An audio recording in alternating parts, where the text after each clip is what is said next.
Welcome to Special Topics in Media. I'm Dr. Garret Castleberry, a professor of media production and communication at Mid America Christian University, and the host of this LectureCast series. This season, we are combining elements to present some unique content to our students. This Special Topics mini series has a strategic relationship with our graduate course.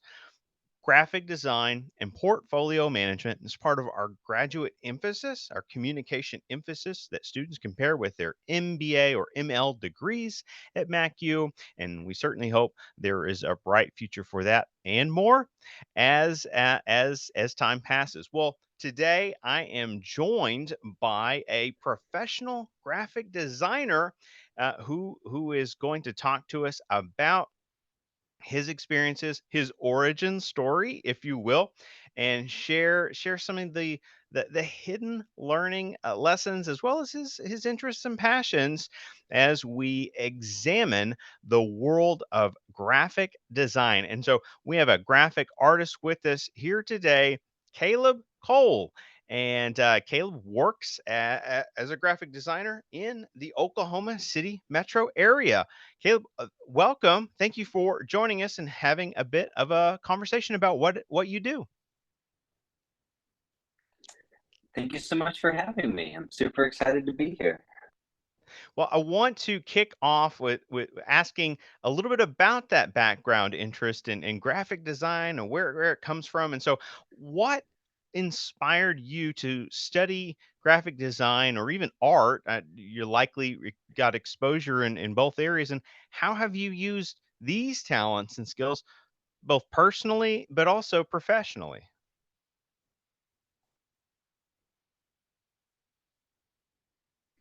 Yeah, no, that's a great question. I probably like many artists, I started at a very young age. I would doodle and sketch in my free time, um, good or of quality. Um, and so I was interested in art as a kid. And then in high school, I had the opportunity to actually take fine art class. And first day, boom, I'm in the studio and I'm told to draw a sculpture of it's holding a sphere. And there was all kinds of like foreshortening on it and I still life. And I was like, oh, this might not be for me. Like this is, what it was a horrible experience. And so I had actually chosen to be a history major. That was one of my best academic subjects in high school, and so I thought it made sense. Uh, Really, on a whim, I decided I heard that OBU, the College Graphic Art Program, and I had a small interest, and so I decided to 2 weeks, like 2 weeks before my class, I went and met with Corey Fuller, the chair in that area, into the building, and I was surrounded. I think they had one of their, so they had a bunch of work in like the main lobby space, and I was like incredible, so cool, and so from anything that I had, so switched my major completely on a feeling that it'd be fun. And if it doesn't work out, I'll switch my sophomore. But so once I got into the graphic art world, professors, they were just incredible and guiding to this vast, glorious world that now I work in like every day. It is interesting that how faculty members can make or break the experiences we have in our exposure to subject matter, and certainly I think back to perhaps the general ed in faculty that might have scared me away from some subjects, whereas the the instructors that guided me into and through my discipline continue to leave a mark, on me, and then things I've been able to accomplish as a result. Well, the classroom is where we gain exposure to so much information of various kinds. What was your maybe most favorite and least favorite courses to take at studying this area, and why would you maybe designate them as preferred or referred? Yeah, yeah. No, I absolutely fell in love with uh and I loved all of my classes. I even switched around like my program to where I could take as many art classes as possible. Class was our packaging class. So this is where we are creating concepts and designs for world like packaging. Like when you go to the store and you see, uh, sodas or Hmm. Yeah. paper towels, all the packaging that goes on that. And I loved about it was we were taking things from the screen that we were making and then bringing it into the physical. It was definitely the hardest class I think that the program offers. So much in that class, and was really challenged in a way that I love. Least favorite class, if I had to pick, because I really thought each class was great. I had to take I got to take a silk screen or screen, which I had a lot of like excitement going into. It was very graphic work. It was kind of in the fine art world, but crossed a world. Um, you're using inks and silk screens, but in my equipment problems that have Hmm. now been fixed. But when some of our like equipment was failing, and me and kind of struggled through it. So at some point, I would love to go back to it because I think it's a fast. Like even though things didn't quite work out in the class, it was still pretty good. That you bring to mind the issues we face in a digital age and technological age, but also in a manufacturing age, that things can break down, and sometimes, especially for independent entrepreneurs, we have to be able to troubleshoot a great deal on our own. And I suppose that it can be a complicated process. I'm curious, maybe what you learned from that, but also on the line of like thinking independently or acting independently. Today, many graphic designers are in the world of marketing and advertising. There's a lot of crossover there naturally. I mean, the nature of the labor is market driven, and with social media marketers in particular, there's a need for data literacy, and this may even involve things like a familiarity with data analytics systems and that kind of training. Well, a lot of that's math, and I guess it raises a question for me of how important is a familiarity or a background with math or statistics and so on when practicing graphic design. That's a great question. Yeah, I think a lot of people, when they go into the creative world, reputation, I guess, that artists hate math, Hmm. and maybe this some ways, but I think the importance of math can't be on graphic art and design, and like you said, we actually work in a marketing group, and I do manage for the company that I work for. Um, and so a large part of my numbers just in like the marketing side, but also mathematical side when you're like making things, because graph always stay like, well, it never stays in your artboard when you're building something. It's either going on a screen somewhere else or, and so much of my day is measuring. So much of finding the right scale and size. Like, I think last week I was measuring a door for, and then I was measuring a truck bed for some magnets working, uh, measuring things, but also I'm measuring things for a website, making sure that, all the items are the appropriate ratios and scale. Um, so numbers all the time. And being able to know like basics like adding and multiplication. I don't really do like any algebra or calc for that, but math Sure. is very important where I work. Well, first, for those that might not be sort of math minded, do you have any just personal advice for kind of being able to kind of stir up the level of buy-in when I say buy-in, really talking about attention spans, right? Now, how does one develop the patience to be thorough and diligent with measurements?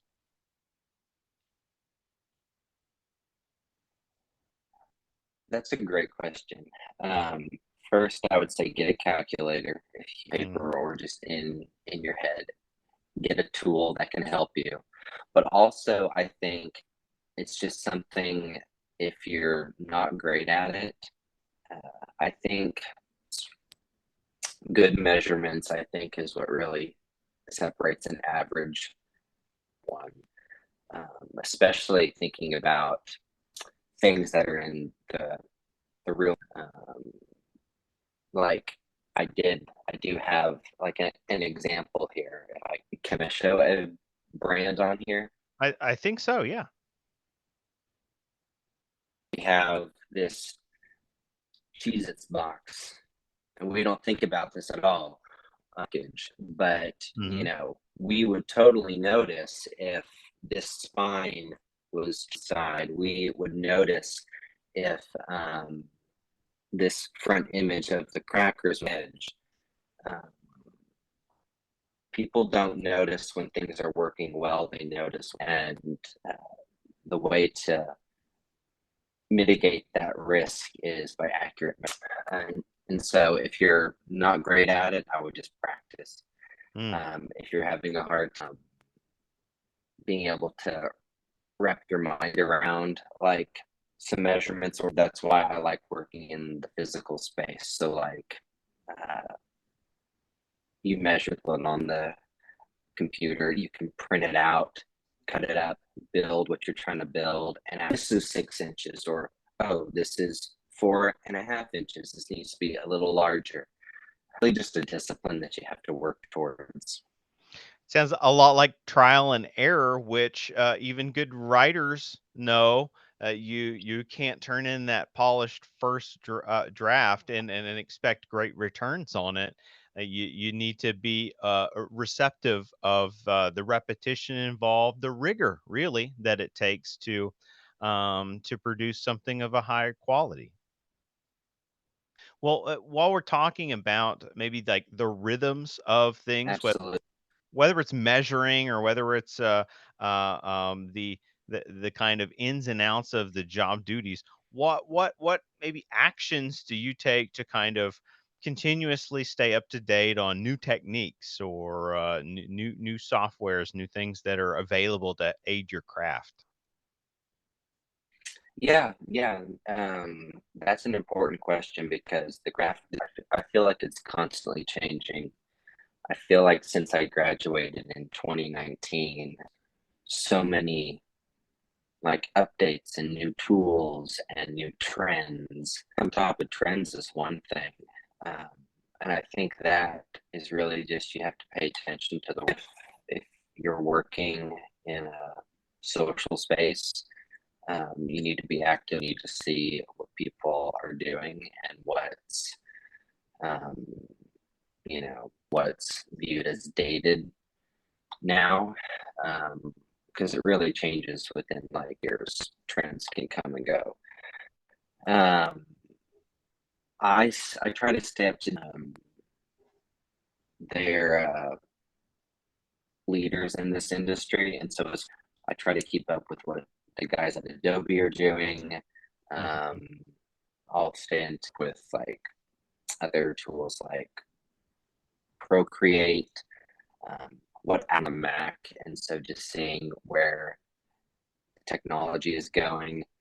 Um, Everyone is talking about the future of graphic design with AI. Heard about that by following uh, these industry leaders who, once they started talking about it, then it came on my radar like, oh, this is a deal. Um, but I also try to stay up with great art designers who have been in the industry for 20, 30 years, mainly through like a social media presence, but just keep up with what's saying and what they're, like advice they're giving. So you have to stay on top of it. Well, it sounds like you're definitely highlighting the significance of social networking and social networking, especially among industry leaders through social media as a a, a convergence conduit, right? Because there are so many kind of interrelated platforms intentionally designed to do that, but you'll witness these enclaves kind of utilize these spaces in different ways, different strategic ways to kind of get their message across. What is one step that you would recommend novices take to improve maybe their professional relationships or their network of contacts? And I think for starters, the easy step is getting on social media, maybe in a personal capacity. If you're like, I think a LinkedIn account is super important. Um, LinkedIn, if you're wanting to get into more of the business sphere and marketing, uh, freelance stuff, uh, job opportunity there to just connect with people more of a like an Instagram. Um, I don't think it's a bad idea. It's more of a professional like Instagram page, especially if creative space. Instagram lends itself very well of your work, and it's a great space to engage with people. Um, but uh, posting often, showing that like live and working, um, is also important. Being active on social media, just leave it; it'll die, and you're not going to get much traction with that. As far as like, I think it's also important to your friends, your family, uh, any you can do starting out, I think is important. Most of my early client jobs, knowing, oh, Caleb makes graphics, he might be able to help. Somebody would say, hey, I need a guy to make a logo. Oh, well, I know a guy who does that feed or something.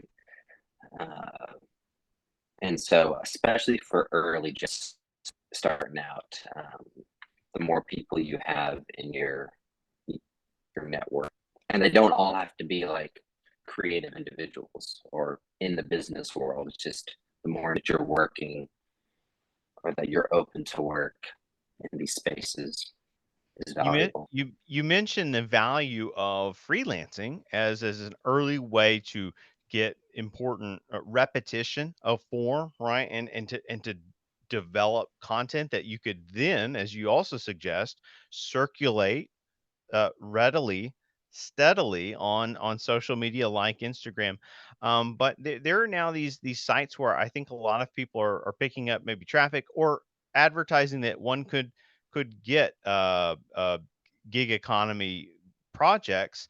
Fiverr comes to mind, but what are some common in demand projects? What does the kind of bread and butter look like today, if such a thing even exists? No, I think it does, and I think it every few years. Uh, in my world, what I'm giving my freelance uh, job opportunity seems like everybody wants a logo, everybody wants branding. They're either or you're doing a Kickstarter and starting something new. Um, Shirts, they're doing like events or something. And I don't think these will ever really. I think there's uh, an increased need in website uh, with you know companies like Squarespace. It's a lot easier their own Hmm.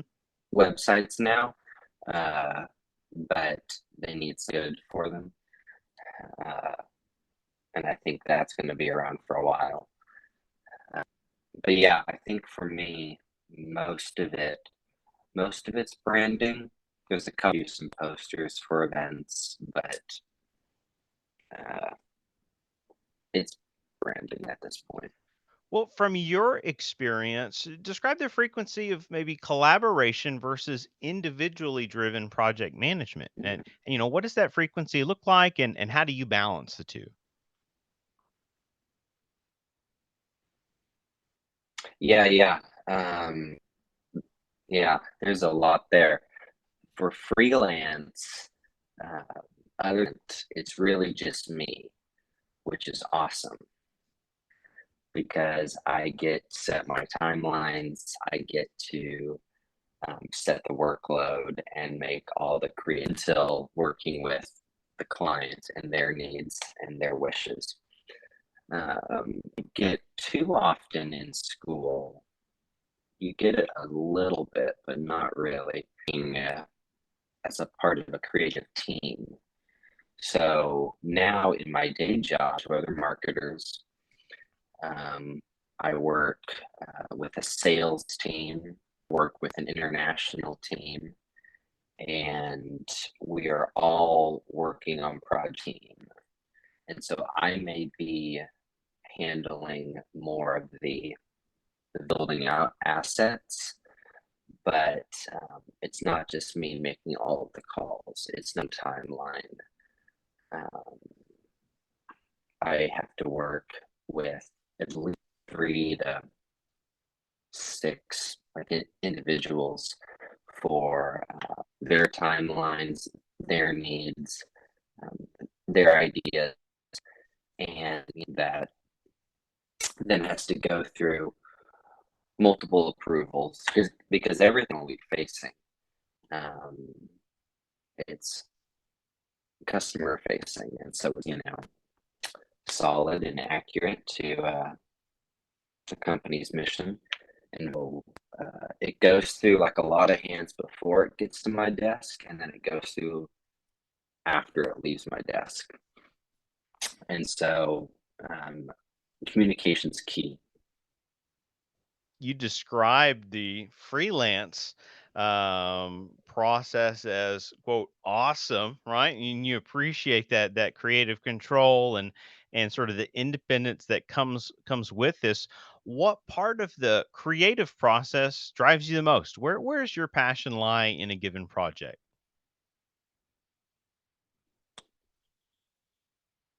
This is a great question. So I love the start, pitching out ideas when you're not thinking um, too much about the final product, many ideas down as possible. Um, just real open, creative, just dumping ideas on paper. But then I also really love where you take your sketch and you actually build out uh, a more finished graphic, satisfying. But I think my favorite part of the process has got to be the end. Something that you've made out in the world with people. That like I don't mind if things stay on a screen. Like if you make something and it's for a website, that's fine.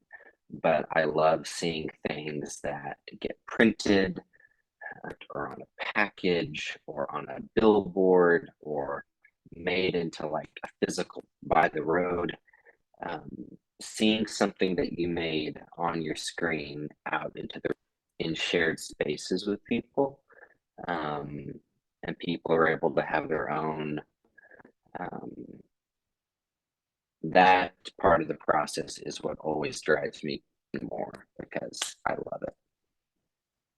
Well, you describe you've talked about the collaborative process and even related to it to school time experiences. I think we all have encountered that. It's sometimes for better, sometimes for worse when we're in our educational track, as well as some of the more independent driven processes that you encounter. But what's one aspect of the graphic design profession you wish you had learned about sooner, right? Is there maybe a hidden element that it doesn't get a lot of spotlight, but reflecting a little more, you say, I wish someone had given me a heads up in this direction. Yeah, yeah. I think the mind is file management, Hmm. managing and organizing.